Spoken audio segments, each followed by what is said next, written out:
So good morning, everybody. Sorry for a couple of minutes delay getting going here. A few comments from me just to introduce the symposium, and then we'll move into the speakers. So I want to just set the tone for the purpose and the vision of the conference this year. Those who have attended before know that we've been presenting on this idea of inflection, that we're as a society in general going through a dramatic shift with the dawning of the digital era, and it's having impact on our lives in dramatic ways. Certainly on our industry, it's starting to impact, and it's time, we believe now, where we're at is it's time to change the conversation. Since 1919, our industry has essentially delivered a one-size-fits-all group insurance product. And the differentiation between supplier products has been marginal, essentially delivering vanilla across the board. Kind of like Henry Ford and his Model T, you can have any color you like as long as it's black. Further, group insurance has become a substitute label for employee benefits, where an employer's offering of a group insurance program defines the employee health benefits program. But viewed for what it is, group insurance is essentially a payments and protection program, a benefit that pays when a healthcare issue arises. It does not serve as a proactive and comprehensive health and wellness program. To be fair, group insurance as we know it was built in a different time, a time when data was hard to collect, access, and analyze. Administrative systems were paper-based, slow, and dependent on mail delivery. Communication was limited to the same mail system, and telephone systems were limited to those that offered the most basic of communication functionality over distance. All of those limitations required the expenditure of massive amounts of human energy in order to deliver our product and service it. Risk management and underwriting, plan design, service support, product development, and solution engineering were all constrained by the physics of the environment. But since the dawning of the digital age some 70 years ago or so, and certainly in the last 10 to 20 years, the explosion of technology and its utility for collecting, mining, and analyzing data, streamlining administrative function with ever-improving user experience, and facilitating communications, it's providing us with the tools to manage risk, engineer solutions, and deliver a service experience like never before. And not soon enough. Today, the workforce looks nothing like what it did when the first group insurance contracts were written 100 years ago. Some say there are up to 5 generations in the workforce today, different family structures, different interests, lifestyle choices, and health and wellness needs across a full spectrum. Employees are more independent today than they've ever been. So 100 years ago, the insurance industry was solving a problem for a homogeneous workforce, and the delivery of a one-size-fits-all solution was meaningful and innovative in its context. But today, a gap has grown between the needs of a 21st century workplace and the deliverable to which we are still very largely anchored. That said, innovation and disruption is with us, and it's providing solutions that enable us as an industry to consider the unique needs of each of our employer customers, to understand their business goals, workforce needs, and their purpose in establishing a plan. It's time to change the conversation. From digital health solutions and wellness solutions to flex benefits plans, health and wellness spending accounts, innovative workplace financial and savings tools, apps, and engagement platforms, we can deliver uniquely to each of our employer clients and to help them meet their employees where they're at in a way that we never could before. So as we get moving to the presentations, feel free to ask questions in the chat box below. There'll be a short break between 2:15 and 2:30. Please keep your instance of the symposium open. The early afternoon, I believe we're going to be having our 2 sessions with panels from both the GRS sector and the GB sector. The whole presentation today, I think, promises to be outstanding. We're very excited about the lineup of people you'll hear from. So grab yourself a coffee or whatever your personal preference is. We'll take probably just a minute or so as our first guest comes on, and Marnie will introduce her. So we hope you enjoy. Please do, again, pop any questions you have in the chat box. We'll address them as we move through. Thanks so much, and enjoy, everyone. Hi, everyone. My name is Marnie Hefner. I'm one of your business development executives here at IDC Win Workplace Solutions. And I'm very honored to be introducing one of our speakers today, Sheri Kashman. She's the principal consultant at Jouta Performance Group. Sheri has over 20 years of human resource experience in a variety of industries. Sheri is an HR consultant who brings diverse and comprehensive HR knowledge to Jouta and the organizations that she works with. She's well versed in all areas of human resources, from day-to-day handling of HR operations to strategic HR partnerships. Sheri combines her HR knowledge with her strengths in relationship building and project management to develop and implement business and culture aligned with HR infrastructure.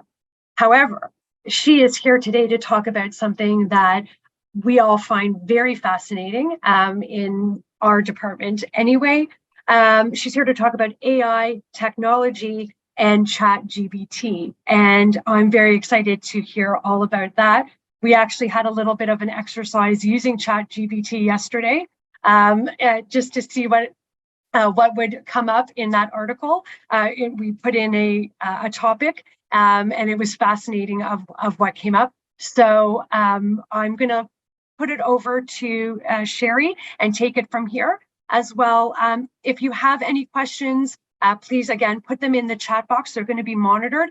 And throughout the presentation, we might come back and ask a particular question of Sheri, or we'll wait till the end as well. But please feel free to engage. With that, Sheri, I'm going to hand it all over to you. Thank you so much, Marnie. Appreciate the introduction, and good morning, everybody. I think it's still morning for everybody. It certainly is for me. Before I get into it, I just want to preface this by saying that I am not an AI expert. I am an HR consultant, and I've made it my business, I guess, to know what I can about AI. One of my backgrounds is going quite a ways back, is working in the video game industry and the tech industry. And while I was in that realm working within the realm of HR, I was certainly exposed to a lot of, the use of tech over the years, and continue to be connected with folks from that industry. And so whenever something new comes on the scene, they're like, hey, look at this and look what it can do. So, I've certainly played around with a number of things, and have spent time thinking about, okay, well, how does this impact our work as not within my industry as HR professionals, but in general. So today, what I'm going to be talking about is just a brief history of AI, prevalence of use, particularly as we see that in the workplace, what modern AI tools are being used for, looking at this from the perspective of the good, the bad, and the ugly. So benefits of AI at work, so that would be the good. Some of the concerns about AI at work, whether that's concerns from an employer or an employee perspective, that makes up the bad and the ugly, and how employers can navigate and prepare for that. And as Marnie said, what I'll likely do is, if you do have questions, I'll stop at, certain sections, at certain points along the way. And if there are questions, we can address that, and then I'll carry on. So just a little bit about the history and milestones of AI. And I don't know who the participants are to this, so some of you might, this might be really clear and obvious to you, and for others, this may be, oh, wow, I hadn't really thought of it that way. First of all, what is AI? I mean, ultimately, it's machines, computers, simulating human behavior and intelligence. That would be the easiest, simplest way to think of it. I think that if you're an expert in that area, there's probably much more to it. As far as we know, anyway, the concept has been around since the ancient Greeks. So there were a number of myths about robots, which to me is super fascinating to think about that. And classic philosophers attempted to describe human thinking as a symbolic system. So we've been thinking about the concept of AI for a very, very long time. The actual term itself was coined in 1956 at a Dartmouth conference. And then over the course of 20 odd years, it sort of fumbled its way along, and there were sort of spits and starts and stops and starts along the way. In the late 70s, manufacturing really began to incorporate its use. And then some of you may remember the Deep Blue computer in the late 90s that beat a chess champion, and that was one of the sort of pivotal milestones of AI. And then from there, it's just been, just increased rapidly over time. So ChatGPT, for many folks, I think, even though AI has been being used in the workplace for very many years. I mean, just think about customer service, for example, and some of those tools that, love it or hate it, when you're trying to get some information through an AI tool. They've been around for many years. ChatGPT came on the scene late November 2022. And I think that just blew up on the scene, but it also kind of blew people's minds in terms of, wow, what can this actually do? So this one was developed specifically by OpenAI to interact conversationally in a human-like way. So anybody who has used it has probably seen that if you continue to interact with it in your tone and even ask it to interact in a different way, it's going to start to change the way it interacts with you.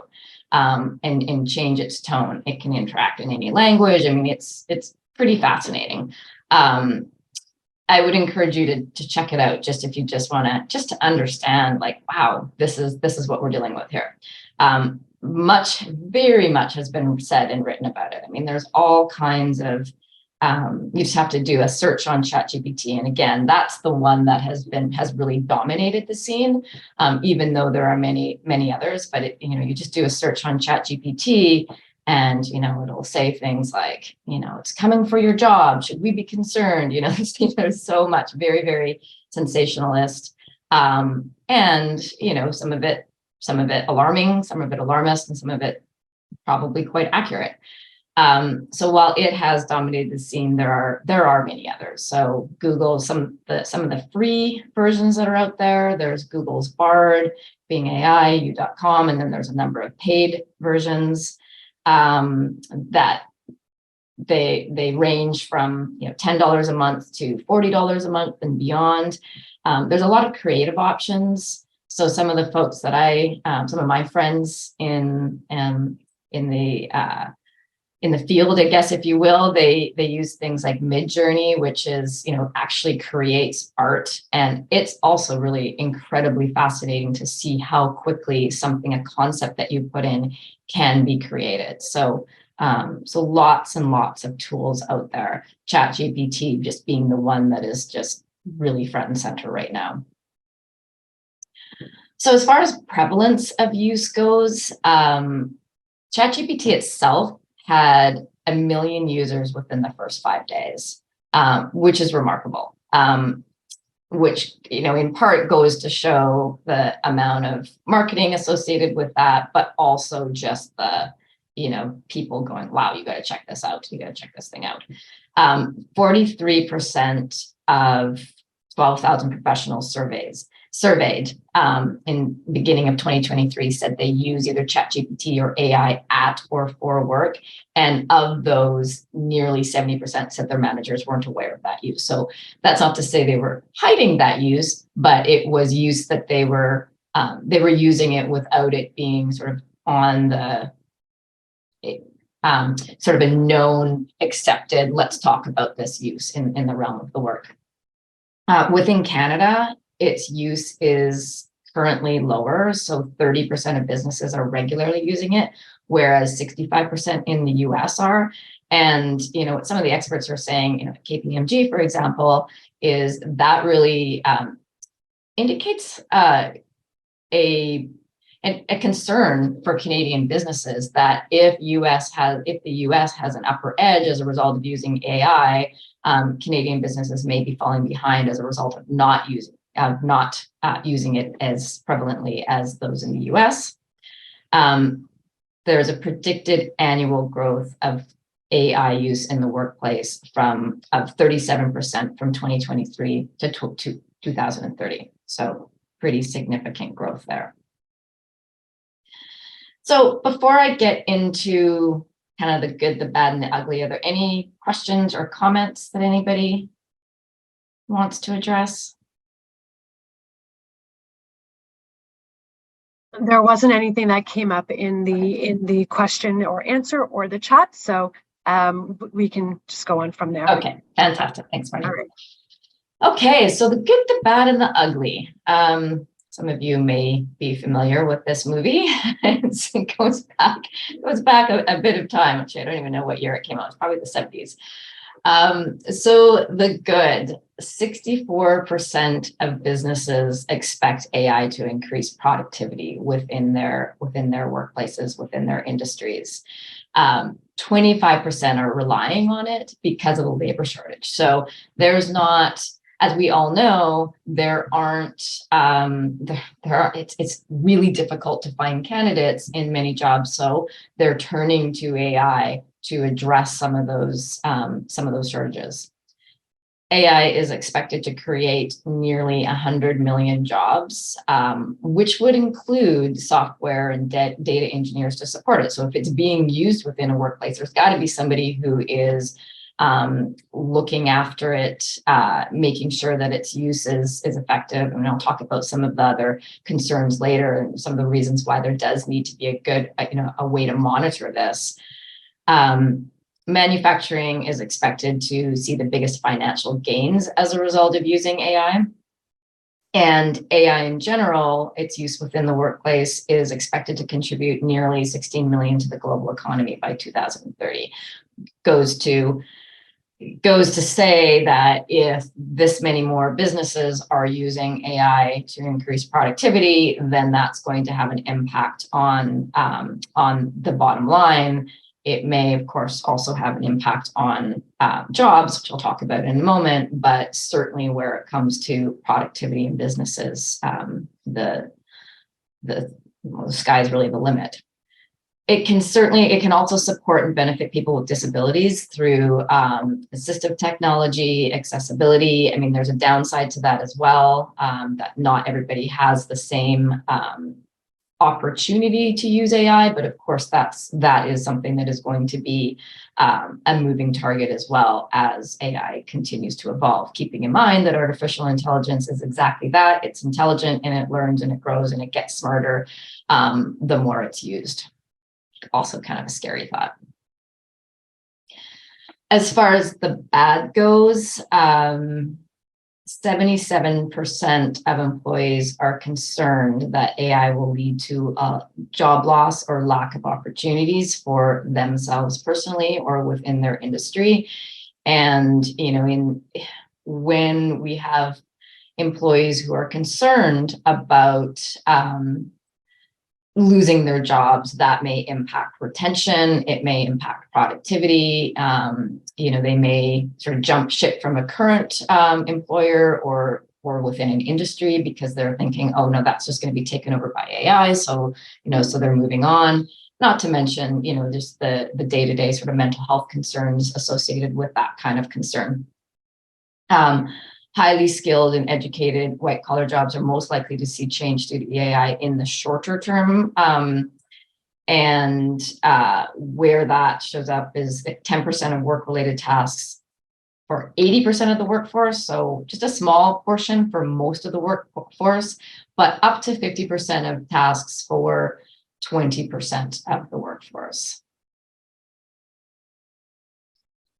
And then I'll pause in a moment for questions. But the ugly, so the really significant impact is with AI evolution, it could impact 15% of the global workforce between 2016 and 2030. So I highlight 2016 there to show that that's already been happening. So you just because ChatGPT or some of these other tools have come on the scene in a big way, and they're really at the forefront, AI has been used for very many years. So when we're looking at some of these impacts and these numbers, it's also looking back to what the use in the last 6-7 years. It's estimated at this point that 300 million jobs globally could be affected. I've seen that number be as high as 400 million.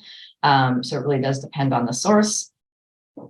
There are ethical challenges with the use of AI that are still very much at the beginning of understanding. What are we going to do with that? So inaccuracies, and I'm going to talk a little bit more about that in a moment, but inaccuracies with the tool, bias, that it can introduce bias. Again, I'll speak about that in a moment. Privacy and confidentiality issues.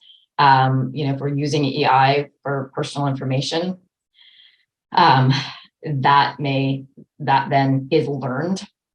Who's responsible for mistakes that are made by AI? Is that AI's fault? Or is that, the use of the individual who has used that AI tool, or the organization who's used that AI tool? So these are big questions that are that I can't answer, but are certainly, there's lots of, even on the broad governmental landscape, as well as I guess societal, and certainly at the organizational level, that really need to be considered.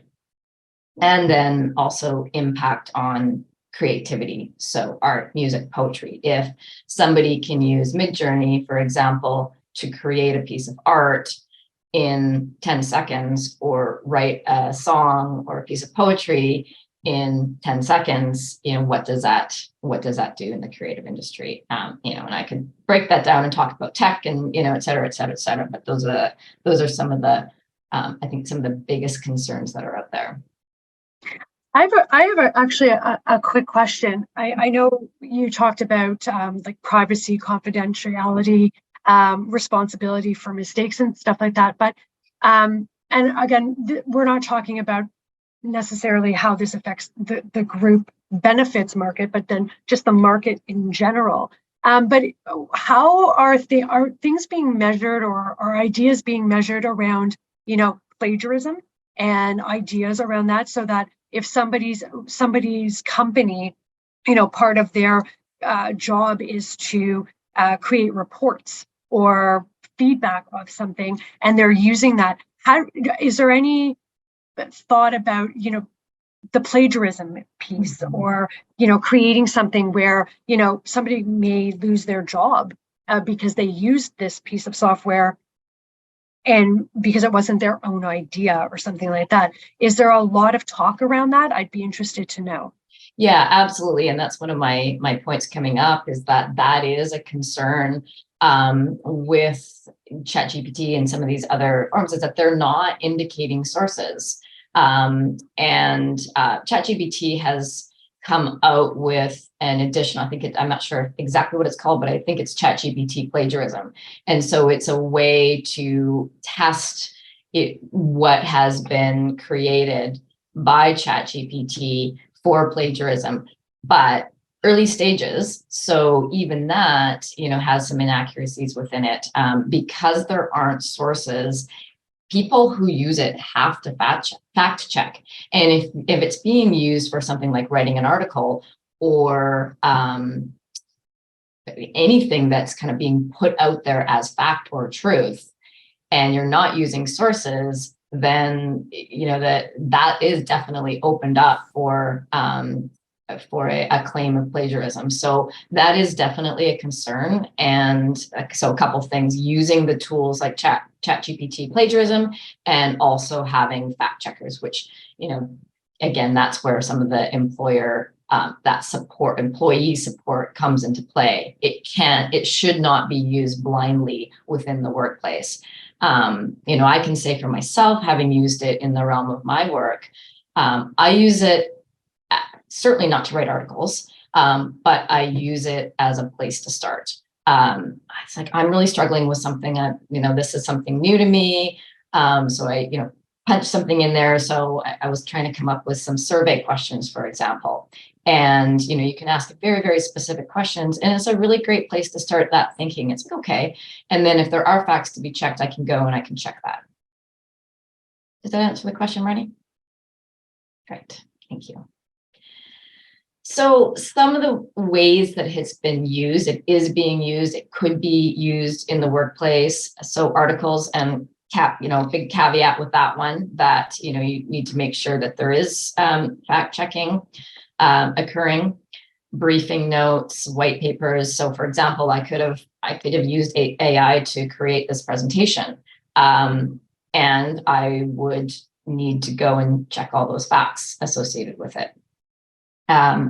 Marketing content for blog posts, social media, websites. This is something that I believe is being used quite a lot, and probably will be more and more as we go. More on the candidate side of things, resumes, cover letters, application materials. In fact, I had a conversation with a friend the other day who was looking for like some really time-sensitive support with her resume, and I said, "Well, have you considered AI? Again, it's not going to know." It's not going to know her background, and she has to make sure it's not lying. But it might just help with that, to kind of get, okay, this is some way that I can format it, or a way to think about writing this, what's in my brain, but I just don't know how to say it. Job descriptions, postings, interview questions, applicant responses. Again, I've played around with this. And if I ever do play around with it when I'm doing work for clients, I will be very clear with them that that's what I've done. But it can certainly save me time, and it can also save them time in the process. But like interview questions, for example, coming up with something really unique and interesting around a given challenge that somebody might face within the workplace, but just not knowing how to position that. That kind of thing, again, can be a really great place to start. Customer service inquiries and responses. We all know has been used for years, for better or for worse. And I think it's good that in that realm, it can get smarter, because that can be challenging. Writing and assisting with programming code. I think that's an area that folks are concerned about, that, programmers are just going to be made redundant. Certainly, again, appreciating that I'm no expert with this, in the shorter term, there's certainly going to be a lot of need for support, software engineers and programmers and developers to be supporting with that process. It's not just going to automatically, in the next couple of years, replace programming. And again, I caveat, not an expert. Surveys and instructional material, drafting emails, letters, and correspondence. I know many people who have been using it. They're struggling with how they're going to position something, or struggling on how to respond to a difficult email. So they'll ask ChatGPT. Again, I would caution that if you're going to use it in that way, make sure that you're changing it to your voice, your own tone, and just use it as a place to start.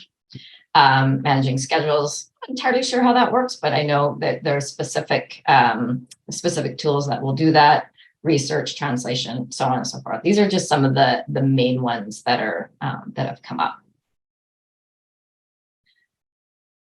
As far as some of the concerns go, and we've talked about some of these. I mean, the tools like ChatGPT have been shown to pass law and business school exams. So that brings up that ethical question of, if you've hired somebody, or you're hiring somebody who has possibly used an AI tool to pass their exams, do they actually know their stuff? And I know that educational institutions are, this is on the scene in a big way. So, they're taking measures to look at this, but, it's one of those questions that, it is for consideration.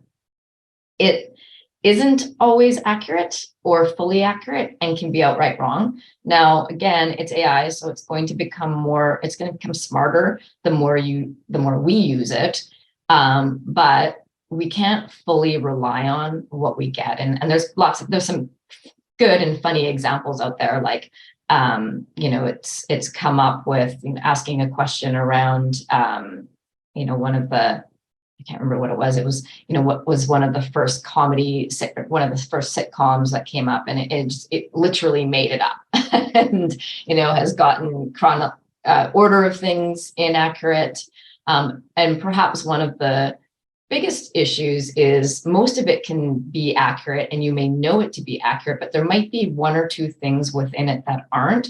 And when you see something that's 90% accurate, and you know that to be 90% accurate, you may just assume that everything within it is. And then over time, does that then become fact?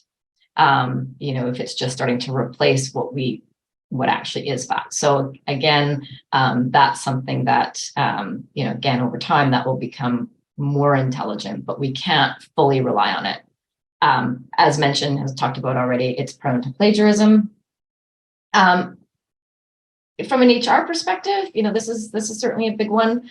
It can be biased. We certainly wouldn't want to, in the HR world, wouldn't want to rely on it, and wouldn't encourage clients to rely on it in place of HR, because it doesn't know your organizational culture. It doesn't know the nuances, the gray area of people, what their backgrounds are, what their life experiences are, the diversity of people and various identities. I mean, you can ask it questions around some of those things, and it's going to give you information, but it can't possibly know all of those nuances, and it can introduce bias. So we need to be really careful when we're using it in that realm. Any questions, comments so far before I move on? Let me just go in. Some of these questions are group insurance related, so I think we're going to hold off on that. We can have a discussion on the group side of things at another time. There was one question here. I'm curious about what I recently learned about AI. According to some recent news, AI can determine quality of a person's health through a voice sample only. Does this bring concerns with regards to privacy and disclosure? I'm not sure if that's something that you can answer, but that was one of the questions that came up. Yeah, I'm not sure that I specifically am qualified to answer that, but I certainly, from the perspective of privacy and confidentiality, I think it can. And and this is one of the things I'll talk about in a moment, is we don't want to use AI, particularly now, and particularly the tools that are out there with confidential and personal information, because then that becomes part of that intelligence. So there's no constraints, unless something is created specifically for that, whatever it is that you're using it for, and it's within your organization, as soon as you kind of put that information in. So I think that is a challenge. I don't know how to overcome it at this point, other than to say, you need to be really cautious about using it. And I would not recommend putting any kind of personal or private information into an AI tool. Good. Okay. So how should you prepare as an employer? I would start by saying, know its use is inevitable. People are using it. And whether they're using it in their day-to-day job, whether they're using it kind of personally, and of course, this isn't everybody, but people are. There are people within your workplace who are using it. So be aware of it, understand what it is, how it's being used, and how it can be used. And I think that's probably the most important piece. If you're not interested, and it's not something that you ever believe that is going to be a part of your workforce, it's still really important to know what's going on and the potential impacts if your employees are using it in the course of their roles. So be clear on your position around that. So what is your stance on the use of AI? How can it be used? When can it be used? When can it not be used? And be really clear about the limitations. Employment lawyers are recommending having a use of AI policies and guidelines around that. So rather than, just banning it, just be clear that, okay, so if this is going to be used, if it can be used in our workplace, let's be really clear on what those parameters are. and talk about it and make sure that everybody's on the same page. There is a lot of good and there is a lot of benefit that can be introduced as a result of using it. So just set those guidelines. You don't have to necessarily have a full-blown policy, but certainly be clear on what those guidelines and parameters are. Ensure that there's mechanisms in place for proofreading, fact checking, and editing. So, this one's super important. If it's going to be used for anything that is, related to client work, to articles, to anything that's being put out there, it's so important that, that fact checking is done and appropriate sources are mentioned, because of the impact of plagiarism. And obviously, I don't need to tell you that that can have a significant impact on an organization if that's not done. Again, as mentioned, be really cautious about private or confidential information. Don't be using that with public AI tools. Train it with accurate, relevant data. So again, keeping in mind that what AI is, it does need to be trained over time. I actually have a friend who recently used it that, it said, I wanted it to talk to me in a Victorian voice. And so he just kept at it, and he just kept kind of asking questions in that, and just kept training ChatGPT. And so now it talks to him in a Victorian voice, which, I don't know, it kind of blows my mind a little bit. I don't really fully understand that, but that's what he's trained it to do. And so, if you're training it in your workforce, in your workplace with accurate, relevant data, it's going to become more accurate and relevant. And then finally, be transparent about it. Talk to your people. Find out if they're concerned. Are they concerned about their jobs being impacted or replaced by AI?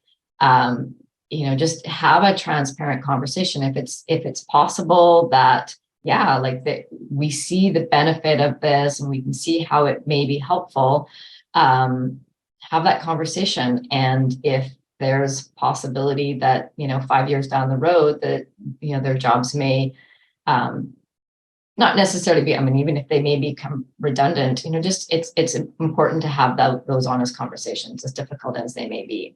And you may not know that right now, but just open the door to have that conversation, as I would say about anything that employees are concerned about. Doing a quick time check there. Okay. So in closing, I asked ChatGPT to write a little poem about the good, the bad, and the ugly of AI in the workplace. So what I did specifically is I said exactly that. Write me a poem in the voice and tone of the movie, The Good, the Bad, and the Ugly, about the use of AI in the workplace. And this is what it had to say. So amid the mechanical symphony where gears intertwine, the good, the bad, and the ugly, AI's fate does align. In the workplace frontier, a standoff takes hold where shadows dance with algorithms, stories yet untold. The good with eyes ablaze sees progress in the mist, AI as a partner and ally in the midst. Efficiency and innovation, their common ground, creating harmony where productivity is found. The bad with a twisted grin, eyes AI with greed, exploitation and automation, and the workers' hearts bleed. Replacing human touch with wires and cold steel, profit margins rise, but at the cost of what's real. The ugly, with a skeptical glare, questions AI's might, fearful of the unknown, casting doubts in the light. Will it empower or enslave, a double-edged blade, a future yet uncertain, a gamble that's made? In this tumultuous showdown, the dust begins to rise, the good, the bad, the ugly in AI's disguise, seeking balance and wisdom, a path yet to be known where technology serves humanity, a bridge to be shown. In the vast arena of progress, choices must be made to steer AI's potential where ethics won't fade. The good, the bad, the ugly, united they stand, crafting a future where both humans and AI expand. So let us navigate this frontier with vigilance and grace, harnessing AI's power while preserving human space. In the symphony of innovation, may harmony reside, where the good, the bad, the ugly find balance side by side. So that's AI's take. I actually am laughing because I was just about to go, how come David hasn't come on the screen yet? He's going to be all over this this poem that the ChatGPT delivered, because that was interesting. Although somebody in the chat box did notice that there was a typo. So I guess when you're using this type of thing, that you actually have to go back and make sure that spelling is correct and so on and so forth. But that was fantastic. But I'm going to leave it to David because he's all over it. The poem was outstanding. And good for you, Carol. I think it's Carol Urias, for catching the typo. I had a question. When I signed up for ChatGPT, I believe that it asked me in the process of signing up, and remembering it's the same system as to what questions it's the same people, it's the same overall database system that's collecting data or whatever.